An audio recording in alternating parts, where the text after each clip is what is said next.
Are you satisfied with your race? I couldn't have gotten any more out of myself with the training that I did and the knowledge that I have. I think I executed all of that to the best of my ability.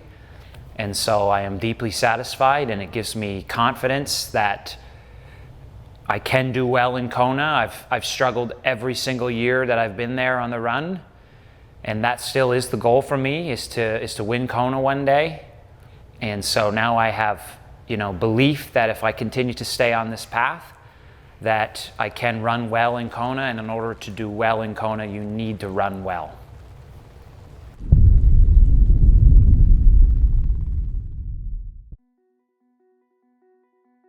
For the most part, leading into the race, I was just anxious to get on with it. We've been really dreaming about World Championship racing at the Ironman distance for several years now. And, 2019 in Kona was a really humbling experience, and I really wanted to redeem myself. And so, it was just anxiousness to get it going. I mean, I probably would have been fine starting the race 2 or 3 days earlier. I didn't overtrain too badly into it, so I didn't have to shed too much fatigue. I felt, relatively fresh. Training was going well. I was still building. Those are all good signs. I think it's better to be, a little undertrained than slightly overtrained. And so most definitely I didn't push the limits or anything in that department. I just, I made sure I was here firing on all cylinders. Didn't stress the system too much. Didn't take on too many commitments leading in. Of course, tried to keep personal hygiene, all those things pretty high, hand washing, all that sort of thing, just because literally guys were dropping out 24 hours before the race due to illness and that sort of thing. And, I just did not want to be someone who, once again, had to wait, over 3 years to race a World Championship. And so all that stuff ended up going really well.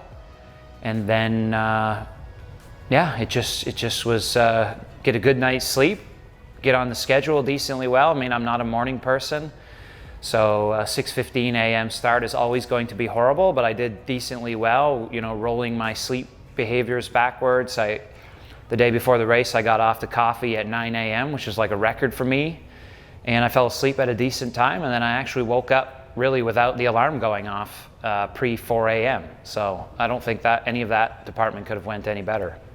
Yeah, I got to transition good amount of time. I'm a professional athlete now, so I'm waking up at a good time, giving myself, plenty of time in transition, so I'm not feeling rushed.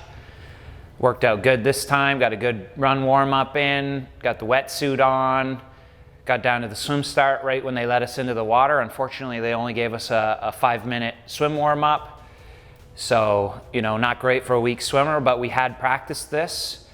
And so got about 400 strokes in that time, got out, and then of course had to wait for 10 minutes. So I didn't really understand why we couldn't have warmed up a little longer, but oh well, don't make the rules. Then the gun went, and I lined up decent position. I was behind David McNamee and Christian Blumenfeld, so pretty quickly had, open water, but then having, 40 guys on a 50-foot start line, we basically all coalesced into one giant group. And I just don't have the speed to get out, ahead of guys or anything. So I was, just well inside that group. It was quite chaotic, just basically fighting for space at all times, which doesn't really make sense. We at 500 meters in, I think everyone knew they were going nowhere who was in that group, that we would all be swimming together. So, I wish you could communicate with everyone and we could just, string out and actually swim decently, but instead everyone's just swimming on top of each other, so it's quite taxing and stressful. But in terms of the actual swim, it was stroke wise it was easy, which is not good in a World Champs. Obviously you would prefer to just be swimming quite hard, quite steady, but that's the dynamics of being a weak swimmer. And so came out of the water, and I think I was about 4.45 down, something like that, which I would like to have been a little bit better than that, but there was literally nowhere for me to go. I was swimming with guys who are better swimmers than myself. Came out, very near Hoffman, Hansen, Leon Chevalier, guys who, routinely swim better than me. So So that was, good for me. I don't really know, unfortunately, reflecting back, I don't really know how I could do any better than that, because the next basically group to come out with would have been Christian Blumenfeld, tiny little group of guys with Andy Potts, and I mean those are class swimmers. So I don't really know how I could ever come out with those guys, or at least any time in the near future. So I'm kind of now in that weird stuck plateau zone where you're just kind of swimming in that 50 to 52 minute group. So keep working at that though for the future, and hopefully dynamics in Kona will be a little bit different and can get out in maybe a little bit quicker group. So as I told you going into the race, the swim deficit truly didn't matter to me. Even if I came out in 58 minutes, it wouldn't have changed my game plan at all. So the only thing actually that it adds coming out with the group that I did is the pressure of having to make the decisions of whether or not you're going to go with the strong cyclists and go out, right out of the gates really, really hard. And so I came out with Sam and Cam and a couple other strong guys, and they went to the front immediately, and the pace was just too high for me. And so that gap opened up truly on the first climb out of transition. And then another little while later, Keenley and Hoffman and a couple other guys came by, and once again, I thought about going with them, and then after about, 10 miles or so, I was like, even this is just too much right now. And so then I was like, okay, no problem. We're going to be doing a 8-hour individual time trial today. And so then that became the strategy, and that's what I basically executed from then on. Well, the funny part is all Ironmans behave the same. Like, it's just that I think oftentimes it's how people label it. Like in Kona in 2019, for instance, I think everyone's like, oh, Jan put in this huge acceleration. I don't really believe Jan put in a huge acceleration. I think just everyone was blowing up. So you can look at it as from two perspectives, if someone's putting in an acceleration or if everyone's blowing up. And so, in 2019, I knew that the dynamics of Kona were such that the entire race was just blowing up in hour 3 and then a little bit left of hour 4.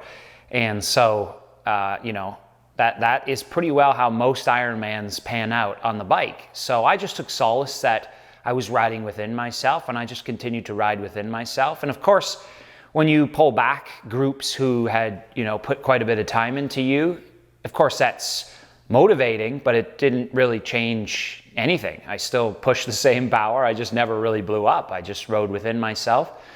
On the uphills, I rode the lighter bike, and so I also, had confidence that on the hills I probably had the best bike for that particular scenario. And so on the hills I was happy that I probably was pushing less power than anyone else to go the same speed or a little bit quicker. So, I took what was mine on the ups, and that's where I think I really started to pull guys back. But it never really, my strategy never was really affected by anyone else in the race. Into T2, I was going to do a full changeover into running, singlet, and shorts, and so I was just going through in my mind the motions of get my shoes, my watch, my glasses were inside of the shoes. I was like, just take all that out, dump the bag out, be quick but also be patient. And yeah, that's all I was going, just so I didn't forget anything or put my shoe in and smash my glass or my foot into the shoe and break the glasses or anything. That's really all I was thinking about. Christian and Cam probably put 15, 20 seconds into me in there because they didn't do a changeover and I did. It's all good. I knew from my strategy, if I had to use the toilet, that doing that changeover, if I just had to use the toilet one time, that having the singlet and the running shorts on would totally pay for itself, because it's just so difficult for me to get out of a one piece, especially with my my run belt on. So these were all just things that I had to do for me in order to execute my very best performance. And so that's what we did. It looks like the first opening 6 to 10 miles, you ran pretty much even with the front pack. You weren't shooting back any time. In fact, Sam was actually hunting you down on the run. How were you able to stay so conservative, so composed, and race your plan, be patient? Walking 5 of the last 7 races. I think I've walked. That's how the horrible feeling it is to, well, Erin always says she sees me at mile 8 in Kona and I'm like, D, I'm gonna blow. And I've said that like many, many times. And that's just a horrible feeling when you look at your loved ones and they think that, oh, you're doing great, you're doing it, you're being conservative, and now you're gonna have a great second half, when in reality you didn't do that, you did the polar opposite of that, and you're about to blow up and you're about to walk for 10 miles. That is just a horribly painful experience. And so you do it enough times and eventually you're like, I don't think I'm extracting the most I could be extracting from myself through that strategy. So why don't we like do the polar opposite and see what happens? And you and I, Talbot, have had this discussion before. In Kona 2019, you asked me, what do you think would have happened if you just did it like an easy training session out there instead of how you did it? And I'm confident that I would have finished significantly better than I did by literally just doing an easy training day. I would have done better. So, the middle is probably the optimal strategy in an Ironman, at least for me, in my swim deficit and capacities. 70.3s, very, very motivating. Hunting guys down, very motivating. Ironman, when it's approaching 90 degrees, challenging course, heavy sweater, very fearful, very deeply scarred by blow-ups in heat. Don't really care. Honestly, don't really care about what's going on in front. Of course, I'm here to try and win a world title, but my only pathway is to stay within myself very, very late. And so even as I could start to see guys, I'm on the up on that second time up the very steep hill. It's about 2.5 miles. And I'm just telling myself, slow down, even though they're right there. Slow down, no, slow down. You're gonna run well mile 23 to 26. That's what I want. That's what I want to see. That had nothing to do with those guys. If I wasn't pulling them back or I was pulling them back, that was my only strategy. That was my only thing. And so, yeah, it never motivated me. And then even towards the end, when you guys were starting to say to me, like, oh, you could potentially catch Braden. I was like, still on all the F's. Relax. Hold on. It's still a long way to go. This is at mile 23 now. Even that final steep hill. No. Ease off. Because I know it's not much to cross that line and the heart rate won't come back down and I'm completely screwed. And so that's all it was. It was just a crescendo of effort all the way. And then I rounded to the top. Now it's all downhill. And I took one more swig of maple syrup, one more swig of water, and then I started to push because that was my goal, mile 23 to 26. Let me see what you got. And so that was when the self-transcendence came, was, mile 23 to 26. And that's where Braden, now I'm in the race. Now I'm present to the dynamics that are going on. And people are yelling at me, 1.5 minutes, 90 seconds, 3 miles to go, 90 seconds down. I'm like, I don't think you can take that. There's no way you could pull back 30 seconds a mile. And then 1 mile, I'm at mile 24, and then it's 60 seconds. And now this is what I basically had prepared for. Literally, I had been patient for 7 hours and 35 minutes or something like that at this stage. And I just took it one gear more. And then once again, I'm still waiting for the blow up, right? I'm still conscious of the blow up. And then basically, I came by I think it was Craig Alexander and this group of guys, and they told me I was 30 seconds now. And made the left turn. There's maybe half a mile out and back section and then the tiny little thing into the finish. And now tactics are coming in too, because I'm like, this is actually going to pan out to happen right at the finish line. And so I knew that final turnaround over there, that I need to have the element of surprise. I need to have pulled back as absolute much time as I can, because he's going to get a second win when he sees, if he has a good gap, he's going to get a second wind and be able to push himself even further, and I probably won't be able to close down. So I really worked hard into the corner. Then I think I had it down to about 100 meters, of which case that's like hit and miss. That's like hit and miss. At that distance, he probably could have held me off, and then also I potentially could bridge it up. And so, I just continued to work really, really hard. And then at about, I want to say 400 meters to go, I was coming right up on him, and I made the mistake in Oceanside of coming up next to Rudy, and then, I was going to take a break and then sprint. But then the moment I came up next to him, he sprinted, and then that like really threw me off because I was just already so taxed. So this time I made sure to not, surprise him. I came up behind him, took a few breaths, and then I made the move. And I think that element of surprise was enough to create a big enough gap that I was able to hold him off. And then then I came in, made that final left turn, and the crowd was going crazy, and it was just completely overwhelming, no way to process it. And then of course when you're in that space, you just start to cry, and it was just an amazing experience. Were you just chock full of adrenaline coming down that finish? Yeah, I couldn't feel anything. I couldn't, whatever. You could have punched me in the face, I wouldn't have felt it.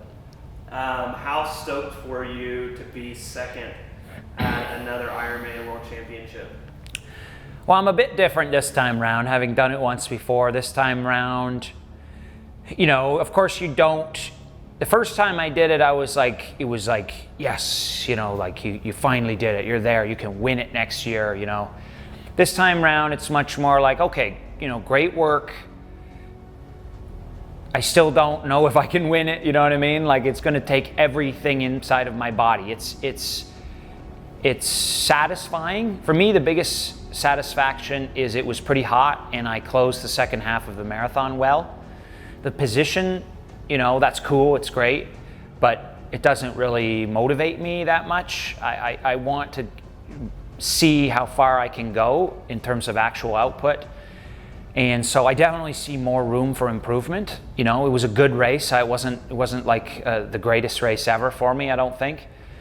And so yeah, it's great to be back, to affirm the training that I've been doing, to affirm the nutrition strategies, to give me the confidence. Admittedly, I was fearful most of the race due to the heat. And so it's giving me the confidence to know that as long as you stay on top of the hydration and, potentially the salt component, that you can do well in the heat. But other than that, it's really just, it's the beginning of the season. It's May. I've done well in May, I would say, most years. So it's just the beginning of the season. We keep working. I think there's lots of room to go. And Kona is and always will be the goal, is to one day contend again in Kona. And it's going to take a lot. I mean, if anything from this race, what I see is you still have a long way to go if you want to contend in Kona. So yeah, it was good, but I'm ready to get back to work today. In the words, the type of comebacks you've done in your career, but this one has to be one of the most satisfying for you. That was the most insane race I think I've ever participated in. That was just like a giant individual time trial, and everyone played their strengths to the best of their ability. Huge hats off to Braden. That was an amazing battle. It's something I'll never forget. I don't have much to say. I need to reflect. Well, when you knew you were kind of catching him, did you think it was going to take that long to catch him? I didn't take anything for granted. Like, I didn't think that I would catch anybody. This race, my only goal was to execute my absolute best performance in the swim, the bike, and the run. And so in the beginning in the bike, I had to let Cam and Sam go, and it took everything, but then they started to blow up and they came back to me. And then same on the run, I just did my own race. I'd love to give Christian a hug right now. You will, he'll be out here. Chris Lieberman, representing the USA. Fucking well done, brother. Well done, brother. Well Fucking done. Holy shit. Great racing, man. a fucking individual time trial day. Oh man, it was. Yes. Well done, man. Really well done. Get back to work today. A lot of the haters in the comment section usually say, oh, we're going to have Sanders with his excuses on why he didn't do this. Do you have any excuses in this race, or do you feel like that you did your absolute best race on this course this day? I mean, I came out of the water 4.5 minutes down and did an ITT basically to the finish. So I don't think you can. I couldn't have extracted anything more from myself with everything I did going into it, the training and my capacity. I couldn't have done any better. So no, I don't have any excuses. Christian is totally next level. I've known this. It's clear as day. He's doing, like I said, he's doing things at 8,000 feet that I would find difficult at sea level. And that showed itself. I came off right where I, needed to be from a winning the race standpoint. He came off next to me and he won by 4.5 minutes. So you just have to be a faster runner. You just have to be more, mentally stronger and develop the system more. In 2018, you had a pretty emotional interview after your race, and you put your hands over your face and said that you just need to listen to your team, you need to listen to your coach. It seems like you've come full swing since then. There's been a massive change in your life, career, coaching, everything. What has bringing on Mikal, how has that helped you this last 365 days, essentially? The biggest difference between now and then, the beauty of having done it once, is then I did it and then I literally, I didn't have the experience to know, wow, you did really good. Don't change much, just little tweaks, little tiny tweaks, and you will go, I only needed to improve 0.5% from my 2017 performance in 2018 to have once again been near laying and battled it out. I mean, Bart Arnott's, who swam with me in that race in 2018, went on to finish second and break 8 hours in Kona. So it was possible, but I instead, because of lack of experience and lack of discipline and many other things, my strategy was to, oh yeah, you did good. Let's do everything different this time. Let's completely change everything that you're doing. And maybe that will lead to a good, even better performance. And that's just, total lack of experience and, ignorance of many, many things. And so this time around, I obviously am not going to make that mistake. The only thing I need to do is to stay on the path that I'm on. And I believe I am less developed from these energetic systems. And to be honest with you, I think Christian Blumenfeld is the strongest mentally in the sport now, watching him, and I have to up my game.